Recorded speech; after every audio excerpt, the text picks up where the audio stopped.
नमस्कार बच्चों, आज हम लोग पढ़ेंगे सेल के बारे में। सेल हमारे ह्यूमन का या किसी भी प्लांट का सबसे स्मॉलेस्ट पार्ट होता है, इसीलिए सेल को अपन fundamental and structural unit of life बोलते हैं। Cell are the smallest working unit of all living things. Cell जो है तो किसी भी ह्यूमन या प्लांट का बेसिक स्ट्रक्चर होता है। इसी स्ट्रक्चर से मिल करके पूरा बॉडी का पार्ट जो है तो बनता है। जैसे कि अपन कोई घर बनाते हैं, उस घर में सबसे स्मॉलेस्ट पार्ट होता है आपका ईंटा। ईंटे को अपन एक एक करके पूरा घर का निर्माण करते हैं। उसी प्रकार से हमारे बॉडी की पूरी जो सेल होती हैं वो एक एक करके मिल करके हमारे पूरे बॉडी के स्ट्रक्चर को परफॉर्म करने का काम करती हैं। इसी वजह से सेल को अपन स्मॉलेस्ट यूनिट ऑफ लाइफ कहते हैं। हिस्ट्री के बारे में देखें अपन तो सेल का टेक्निकल नाम साइटो है। अगर अपन सेल के बारे में स्टडी करते हैं तो उसको अपन साइटोलॉजी बोलते हैं। सबसे पहले 1665 में रॉबर्ट हुक नामक वैज्ञानिक थे जिन्होंने स्लाइस ऑफ कॉर्क में सेल को खोजा था। तो अपन बोले कि अगर नॉन लिविंग थिंग्स में सबसे पहले सेल को किसने खोजा था, तो वो है रॉबर्ट हुक। रॉबर्ट हुक ने नॉन लिविंग थिंग में सेल को खोजा था। लिविंग थिंग की बात करें तो लिविंग थिंग में सबसे पहले सेल की डिस्कवरी की थी एंटोनी वॉन ल्यूवेनहैक ने। एंटोनी वॉन ल्यूवेनहैक ने इसकी खोज करी थी और 1674 में इसको खोजा था। 1674 में इसको खोजा था। और एक एल्गी है, वो एल्गी का नाम है, एल्गी में खोजा था और वो एल्गी का नाम है स्पायरोगायरा। एल्गी का क्या नाम है? स्पायरोगायरा। ये स्पायरोगायरा एक एल्गी है, उस एल्गी में इन्होंने इसको खोजा था। तो अगर अपन लोग देखें तो जो है हमारे नॉन लिविंग थिंग में, तो नॉन लिविंग थिंग में अगर कोई पूछे कि किसने सेल की खोज की थी तो अपन कहेंगे रॉबर्ट हुक ने 1665 में नॉन लिविंग थिंग में सेल की खोज की थी। और एंटोनी वॉन ल्यूवेनहैक ने जो है तो लिविंग थिंग में खोज करी थी और खोज करी थी एल्गी में। वो एल्गी का नाम है स्पायरोगायरा। 1674 में एंटोनी वॉन ल्यूवेनहैक ने खोज करी थी। ठीक, समझ में आया? आगे अपन देखें तो सेल थ्योरी की बात करेंगे अगर, तो सेल थ्योरी जो है तो सेल थ्योरी शिल्डन और स्वॉन नामक वैज्ञानिक ने 1839 में दिया था। शिल्डन और स्वॉन दो साइंटिस्ट है जिन्होंने 1839 में सेल थ्योरी को डिस्क्राइब किया था। देन सबसे स्मॉलेस्ट सेल होती है हमारी माइकोप्लाज्मा। माइकोप्लाज्मा को सबसे स्मॉलेस्ट सेल बोलते हैं। लार्ज सेल की बात करें तो एग ऑफ ऑस्ट्रिच, ऑस्ट्रिच का जो अंडा होता है वह सबसे लार्ज सेल होती है। सेल का जो डायमीटर होता है वो 2 to 120 माइक्रोमीटर के करीब होता है। 2 to 120 माइक्रोमीटर के करीब आपका सेल का डायमीटर होता है। समझ में आ रहा है? आगे अपन ह्यूमन की बात करें तो ह्यूमन में सबसे स्मॉल सेल होती है स्पर्म। स्पर्म का प्रोडक्शन मेल में से होता है। कहाँ से होता है? मेल से। स्पर्म का प्रोडक्शन मेल से होता है आफ्टर प्यूबरिटी।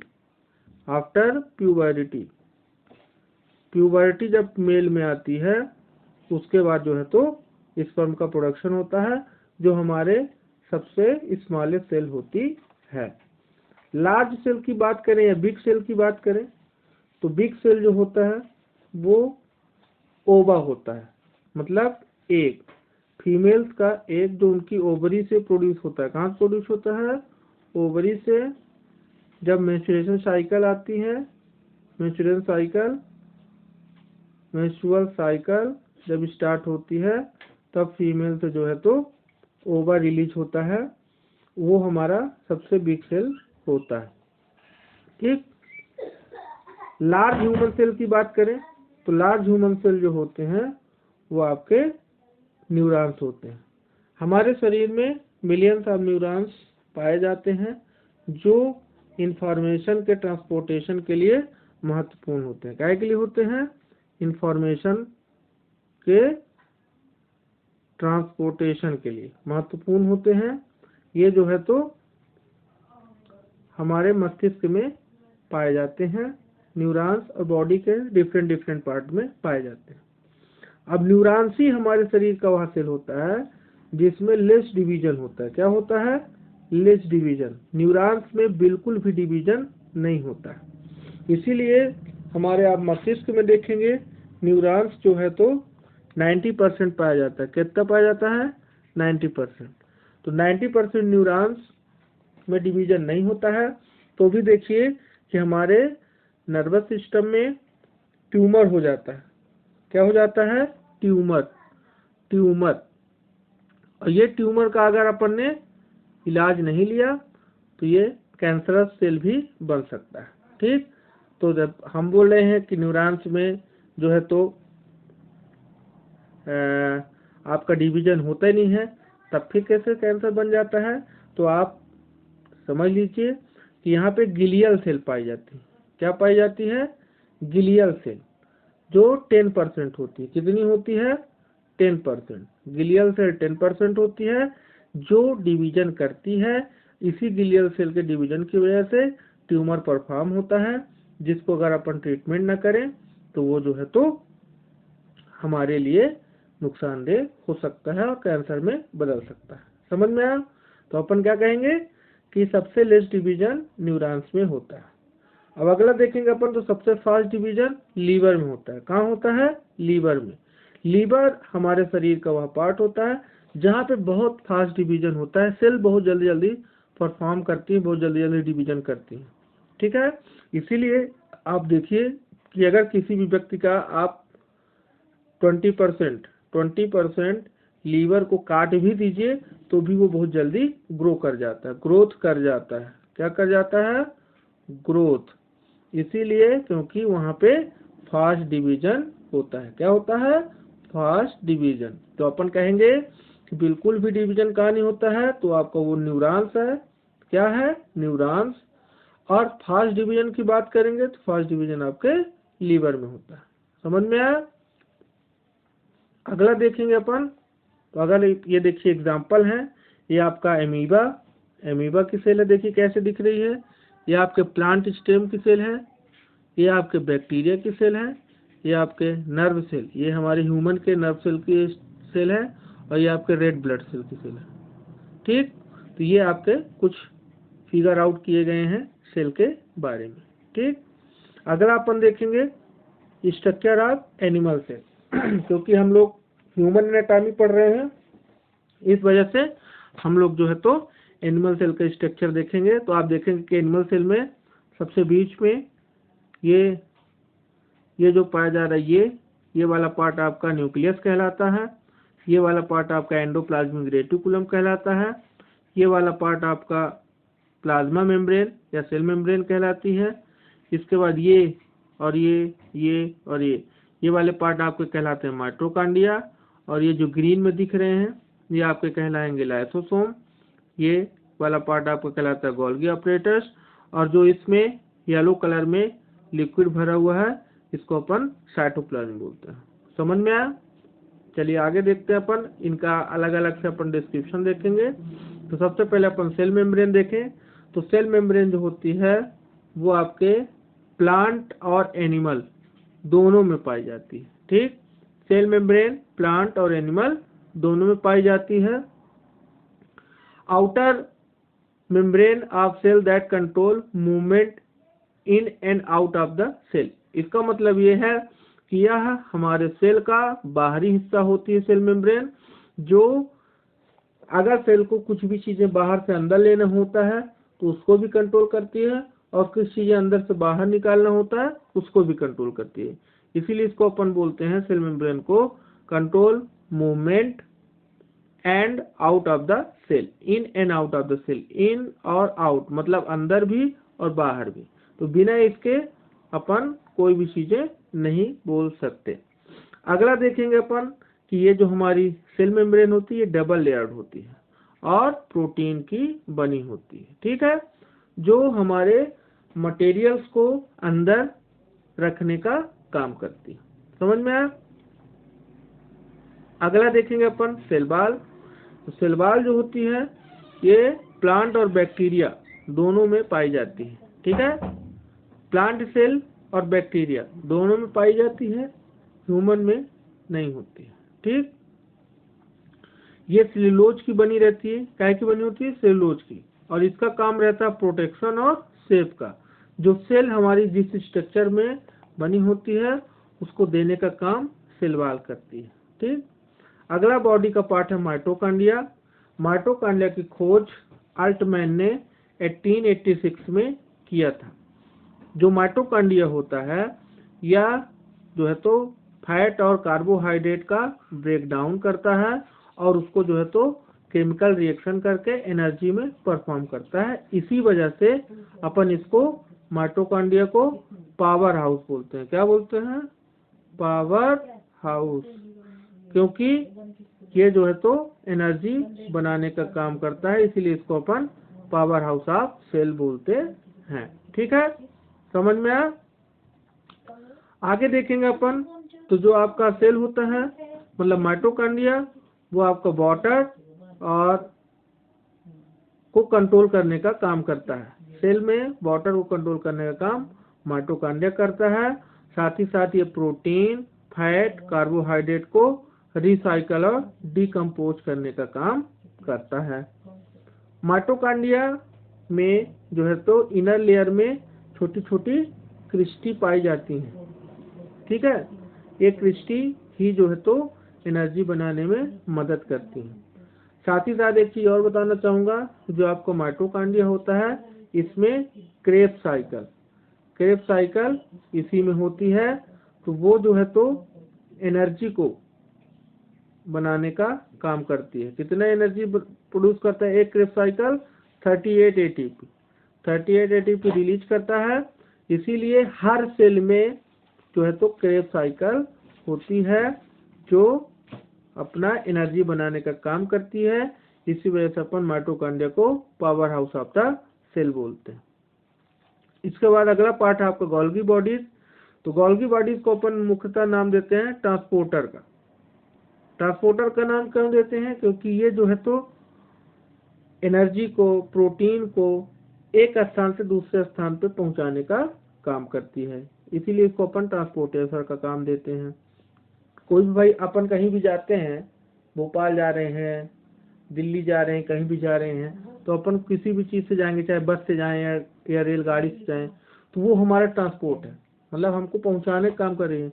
उसी प्रकार से बॉडी के जिस पार्ट में प्रोटीन की जरूरत पड़ती है या एनर्जी की जरूरत पड़ती है तो वहाँ पे गोल्गी बॉडीज पहुंचाने का काम करती है। इसी वजह से अपन गोल्गी बॉडीज को ट्रांसपोर्टर बोलते हैं। इसकी डिस्कवरी 1898 में कैमिलो गोल्गी नामक एक वैज्ञानिक थे जिन्होंने किया था। किसने किया था? Camillo Golgi. इन्होंने 1898 में गोल्गी बॉडीज को खोजा था। ये जो है तो मटेरियल को सेल में within the cell material को पहुंचाने का काम करती है। साथ ही साथ सेल से मटेरियल को आउटर करने का भी काम करती है। अगर सेल को कुछ चीजें बाहर निकालना रहता है तो ये उससे आउट करने का भी काम करती है, इसीलिए अपन गोल्गी बॉडीज को ट्रांसपोर्टर बोलते हैं, ठीक है। अगला अपन देखेंगे वैक्यूल्स। तो वैक्यूल्स जो होते हैं एक प्रकार के सेक फॉर स्टोरेज बोलते हैं, जो डाइजेशन और वेस्ट रिमूवल का काम करते हैं। इन वैक्यूल्स में जैसे अपन पानी पीते हैं, 4 लीटर 5 लीटर पानी पी लिए तो पूरा पेट ही में थोड़ी भरा रहता है, यही वैक्यूल्स में जाके वो रहता है जो डाइजेशन में और वेस्ट रिमूवल में मदद करता है। ये वाटर सोल्यूशन को कंटेन करके रखती हैं और ये जो है तो प्लांट में ह्यूमन में नहीं लेकिन प्लांट में शेप को मेंटेन करने का काम करते हैं। तो वैक्यूल्स जो होता है ये वाटर को कंटेन करके रखता है और ये जो है तो वेस्ट मटेरियल के रिमूवल में मदद करता है। अगला है आपका सेंट्रोसोम। सेंट्रोसोम की डिस्कवरी जो है तो बोबरी नामक वैज्ञानिक ने 1888 में किया था। कब किया था? 1888 में बोबरी नामक वैज्ञानिक ने किया था। ये मुख्यतः जो है तो सेल डिवीजन में सेंट्रोसोम का महत्वपूर्ण योगदान रहता है। ये जो है तो सेल डिवीजन में मदद करती है। इसी की वजह से जो है तो सेल अपना डिवीजन करती है। अगर सेल डिवीजन की बात करें तो सेल अपने जैसी ही दो सेल का निर्माण करे उसको अपन बोलते हैं सेल डिवीजन। क्या बोलते हैं? Cell division. ये जो है तो फास्ट सेल डिवीजन हमारे बॉडी में जो है तो लीवर में होता है। कहाँ होता है? लीवर में। फास्ट सेल डिवीजन लीवर में होता है और लेस सेल डिवीजन न्यूरॉन्स में होता है, जैसा कि अपन पीछे पढ़ चुके हैं। अगला अपन देखेंगे एंडोप्लाज्मिक रेटिकुलम। एंडोप्लाज्मिक रेटिकुलम जो है तो ये मटेरियल के मूवमेंट में, सेल के चारों तरफ मटेरियल के मूवमेंट में महत्वपूर्ण भूमिका निभाते हैं। साथ ही साथ जो एंडोप्लाज्मिक रेटिकुलम होता है ये फैट और प्रोटीन दोनों के प्रोडक्शन में मदद करता है।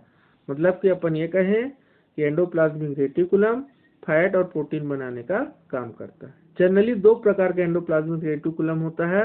एक होता है स्मूथ, जिसमें राइबोसोम बहुत कम मात्रा में होते हैं, और ये स्मूथ जो एंडोप्लाज्मिक रेटिकुलम होता है ये फैट के प्रोडक्शन में मदद करता है।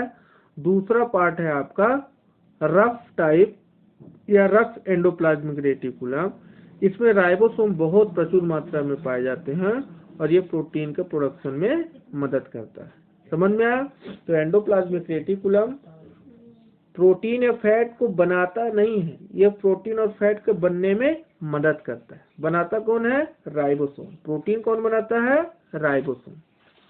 अगला अपन देखेंगे तो राइबोसोम की डिस्कवरी पेलाडे नामक वैज्ञानिक ने किया था। अपन राइबोसोम को सेल की प्रोटीन फैक्ट्री भी बोलते हैं। क्या बोलते हैं? सेल की प्रोटीन फैक्ट्री। क्यों बोलते हैं? क्योंकि राइबोसोम जो है तो एंडोप्लाज्मिक रेटिकुलम की हेल्प लेके प्रोटीन के प्रोडक्शन में मदद करता है। इसी वजह से अपन इसको प्रोटीन फैक्ट्री भी बोलते हैं। और ribosome is an unicellular intracellular structure made up of both RNA and protein. जो आपका राइबोसोम होता है ये इंट्रासेलुलर स्ट्रक्चर होता है जो आरएनए और प्रोटीन से मिलके बना होता है। किससे मिलके बना होता है? आरएनए और प्रोटीन से। ये आरएनए और प्रोटीन जो है तो ये राइबोसोम को बनाने में मदद करते हैं। ठीक है, समझ में आया? तो अपन ये कह सकते हैं कि जो राइबोसोम होता है वो प्रोटीन सिंथेसिस, सेल के प्रोटीन सिंथेसिस की साइट भी होता है। मतलब यहीं पे बॉडी का पूरा प्रोटीन बनके तैयार होता है। अगला अपन देखेंगे न्यूक्लियस। तो न्यूक्लियस जो होता है ये मुख्य पार्ट होता है सेल का। हमारे शरीर का मुख्य पार्ट कौन सा है? ब्रेन। ब्रेन जो है तो हमारे शरीर को चलाने का काम करती है। इसी वजह से अपन न्यूक्लियस को सेल की ब्रेन बोलते हैं। समझ में आया? सेल की ब्रेन किसको बोलते हैं?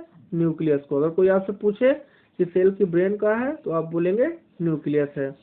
न्यूक्लियस की खोज रॉबर्ट ब्राउन नामक वैज्ञानिक ने 1831 में किया था। किसने किया था? रॉबर्ट ब्राउन ने। कब किया था? 1831 में। अब देखें आपके न्यूक्लियस जो होता है ये पूरे सेल को कंट्रोल करता है। जैसे हमारा मस्तिष्क है, हमारा दिमाग है, हमारा ब्रेन है, वो हमारे शरीर के जितने भी पार्ट हैं, हाथ है, आपका लीवर है, किडनी है, आपका जितने भी पार्ट हैं उन पार्टों में का कंट्रोलिंग किसके पास रहता है? हमारे ब्रेन के पास। उसी प्रकार से हमारी सेल को मेंटेन करने का काम, कंट्रोल करने का काम कौन करता है? न्यूक्लियस करता है। न्यूक्लियस में जो है तो 80% प्रोटीन और 10% जो है तो आपका डीएनए प्रेजेंट रहता है। कैसा? क्या बोलेंगे अपन कि न्यूक्लियस जो होता है ये सेल को कंट्रोल करने का काम करता है। इसमें जो है तो 80% प्रोटीन और 10% डीएनए पाया जाता है। समझ में आया। अगला पार्ट अपन देखेंगे लाइसोसोम। तो लाइसोसोम की डिस्कवरी 1955 में डी डुबे नामक वैज्ञानिक ने किया था। किसने किया था? डी डुबे नामक वैज्ञानिक ने। कब किया था? 1955 में। जनरली अपन लाइसोसोम को डाइजेस्टिव प्लांट फॉर प्रोटीन बोलते हैं। मतलब कि ये जो कार्बोहाइड्रेट है, फैट है, प्रोटीन है, इनका जो है तो डाइजेशन कराने का काम लाइसोसोम करता है। कैसे करता है? लाइसोसोम में प्रोटियोलाइटिक एंजाइम पाए जाते हैं। क्या पाए जाते हैं? Proteolytic enzyme. प्रोटियोलाइटिक एंजाइम, ठीक है। क्या पाया जाता है? एंजाइम। ये एंजाइम जो होते हैं, ये जो तो कार्बोहाइड्रेट, फैट और प्रोटीन के डाइजेशन में मदद करते हैं। साथ ही साथ जो इनडाइजेस्टेड मटेरियल होता है उसको सेल से निकालने का भी काम लाइसोसोम करता है। लाइसोसोम क्या है? अगर फट जाए हमारे सेल के अंदर तो हमारा पूरा सेल जो है तो ब्रेक डाउन हो जाएगा, पूरा से एक्सप्लोड हो जाएगा, ठीक है, ब्लास्ट हो जाएगा। इसलिए ये बहुत हमारे सेल के लिए खतरनाक चीज होता है, हमारे लिए महत्वपूर्ण भी होता है। अब देखिए, हमारे शरीर में एक सेल पाई जाती है जिसको बोलते हैं अपन आरबीसी। क्या बोलते हैं? आरबीसी। आरबीसी में लाइसोसोम नहीं प्रेजेंट होते हैं। अगर कोई आपसे पूछे कि हमारे शरीर में लाइसोसोम कहाँ प्रेजेंट नहीं होता है, तो आप बोलेंगे आरबीसी में। कहाँ बोलेंगे? आरबीसी में। आरबीसी वो पार्ट होता है जहाँ पे लाइसोसोम प्रेजेंट नहीं होता है। तब आप बोलेंगे कि आरबीसी में जब प्रेजेंट नहीं होता है तो आरबीसी कैसे जो है तो टूटती है, कैसे किल होती है? तो आपको बताना चाहूंगा कि आरबीसी की जो लाइफ होती है 120 डेज की होती है। कितने दिन की होती है? 120 डेज की। और आरबीसी के पास खुद का जो है तो लाइसोसोम नहीं है। तो ये डाइजेस्टिव होने के लिए ये जो है तो स्प्लीन में जाती है। कहाँ जाती है? स्प्लीन में। और स्प्लीन में जो है तो लाइसोसोम पाया जाता है, जो वहाँ पे इसको डाइजेस्ट करता है और हमारे शरीर से बाहर निकालने का काम करता है। समझ में आया? तो जो है तो आरबीसी स्प्लीन की हेल्प लेके लाइसोसोम का यूज करती है और हमारे बॉडी से रिमूव होती है। अगला पार्ट है आपका साइटोप्लाज्म। साइटोप्लाज्म जो होता है ये जेल लाइक स्ट्रक्चर होता है जो सेल के सराउंडिंग चारों तरफ पाया जाता है। क्यों पाया जाता है? अगर ये ना हो, साइटोप्लाज्म ना हो, तो जो सेल के अंदर माइटोकॉन्ड्रिया है, गोल्गी बॉडी है, एंडोप्लाज्मिक रेटिकुलम है, राइबोसोम है, ये आपस में जो है तो मिल जाएंगे, अपनी अपनी जगह नहीं रहेंगे। इसीलिए साइटोप्लाज्म जरूरी है। ये हर पार्ट को अपने जगह पे, अपने शेप में रहने के लिए हेल्पफुल करता है, इसलिए साइटोप्लाज्म जरूरी है। साथ ही साथ साइटोप्लाज्म में हेरिडेटरी मटेरियल्स भी पाए जाते हैं, अनुवांशिकता के मटेरियल्स भी पाए जाते हैं जो एक जनरेशन से दूसरे जनरेशन में ट्रांसफर होते हैं। ठीक है, जब कोई भी नया जनरेशन परफॉर्म होता है किसी एक जनरेशन से, तो ये हेरिडेटरी मटेरियल उसके बच्चों में चले जाते हैं, सन में चले जाते हैं। तो साइटोप्लाज्म हेरिडेटरी मटेरियल भी कंटेन करके रखता है। ठीक है, अगला अपन देखेंगे, तो अगला पार्ट है आपका प्रोटोप्लाज्म। तो प्रोटोप्लाज्म जनरली आप देखेंगे कलरलेस होता है। कैसा होता है? कलरलेस। और प्रोटोप्लाज्म में 80% वाटर प्रेजेंट रहता है। ठीक है, अगर ये प्रोटोप्लाज्म सेल प्रेजेंट होती है तो उसको अपन बोलते हैं साइटोप्लाज्म। और अगर ये न्यूक्लियस में प्रेजेंट रहती है, अगर ये न्यूक्लियस में प्रेजेंट रहती है तो उसको अपन न्यूक्लियोप्लाज्म बोलते हैं। मतलब कि प्रोटोप्लाज्म अगर सेल में प्रेजेंट है तो उसको अपन साइटोप्लाज्म बोलते हैं, अगर न्यूक्लियस में प्रेजेंट है तो उसको अपन न्यूक्लियोप्लाज्म बोलते हैं। समझ में आया? तो यहाँ से बच्चों आपका खत्म होता है। Thank you. Thank you.